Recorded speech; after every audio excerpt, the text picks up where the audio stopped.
હવે તમે એમ માનો કે જમીનો મળી જવાની છે એવું કે બનવાનું નથી. હવે જો આટલી જમીન હોય અને તમે 2 કે 3 માળના મકાનનો વિચાર કરીને ચાલતા હોય તો તમે કરશો શું? સરકારના નિયમ પ્રમાણે 8 માળ મળતા હોય તો 8 માળનો પાયો શું કરવા નથી નાખતા? 12 માળ મળતા હોય તો 12 માળનો પાયો શું કરવા નથી નાખતા? તો તમે એમ કહેશો કે સાહેબ પાયામાં જ બધા પૈસા નાખી દઈએ. મારો મત છે મિત્રો, સમાજની ખૂબ મોટી તાકાત છે. એકાદ પણ આપણે કુરિવાજને છોડીએ ને તો આવી 50 હોસ્ટેલો બને એટલા પૈસા આપોઆપ નીકળી આવે. અને સારા કામને ક્યારેય પૈસાના કારણે રૂકાવટ આવતી જ નથી. કોઈ દિવસ નથી આવતી મિત્રો, આપ ભરોસો કરજો. અને આજે તો સ્થિતિ એવી છે કે સમાજની વાડાબંધી પણ તૂટતી જાય છે. બીજા સમાજના લોકો પણ તમે સારું કામ કરતા હોય તો શિક્ષણના ભરેલા હોય મદદ કરતા હોય છે. અને આજે જયારે તમે બધા જ સમાજોની એકતા વાત કરી છે ને તો તમારે અહીંયા 12 માળની હોસ્ટેલ કરવી ને એટલા સુરતવાળા કરી દે એટલી તાકાત ધરાવે છે.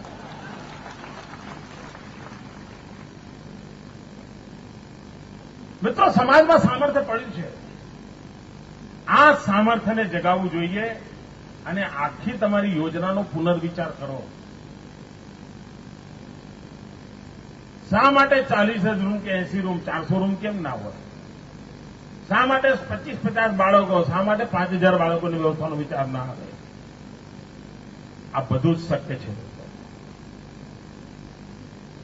અને તમારે ગરીબીમાંથી બહાર આવવું પડે ને, આવી ઈચ્છા હોય કે ગરીબીમાંથી બહાર આવવું છે તો સૌથી પહેલા વૈચારિક ગરીબીમાંથી બહાર નીકળવું પડે.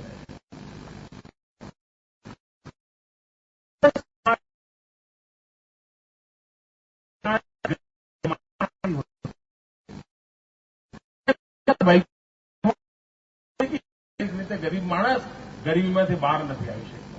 કેટલાક તો એવું હોય, ઠીક છે હવે અમારા નસીબ, અમે આ સમાજમાં જન્મ્યા હતા, શું કરીએ, હવે અમારા ઘાણા તેલ ને બંધ થઈ ગયું, ક્યાંથી રોટલા પાણી કમાઈ, બધું થતું હોય. તેમ છતાંય મિત્રો બહાર આવી શકાય.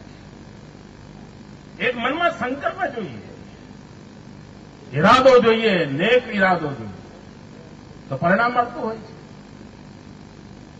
એક નાનકડી ઘટના, સત્ય ઘટના મને બરાબર યાદ છે.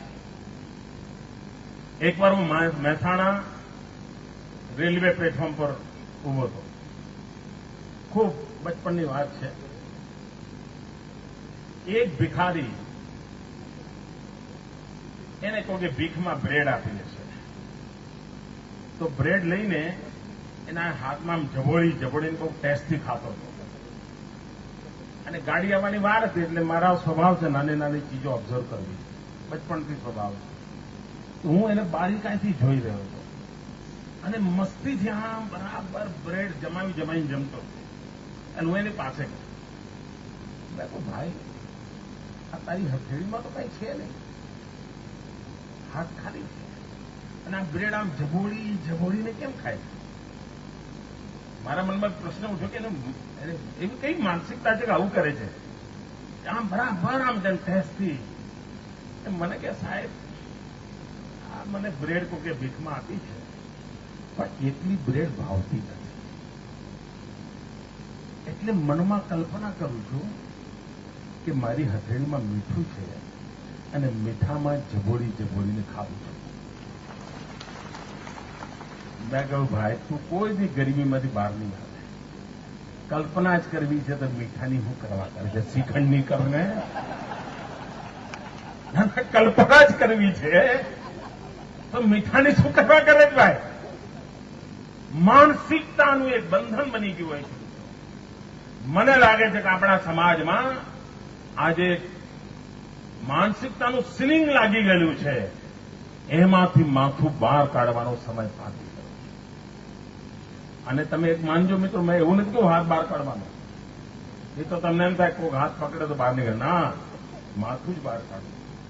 અને માથું પોતાના પુરુષાર્થથી નીકળે, કોઈ આંગળી પકડે તો નીકળે એવું નથી હોતું, પોતાના સામર્થ્યથી ઉભું થવું પડતું. અને સામર્થ્યથી ઉભા થવાનો સંકલ્પ કરીએ તો આપણને જરૂર કંઈ યશ મળતું.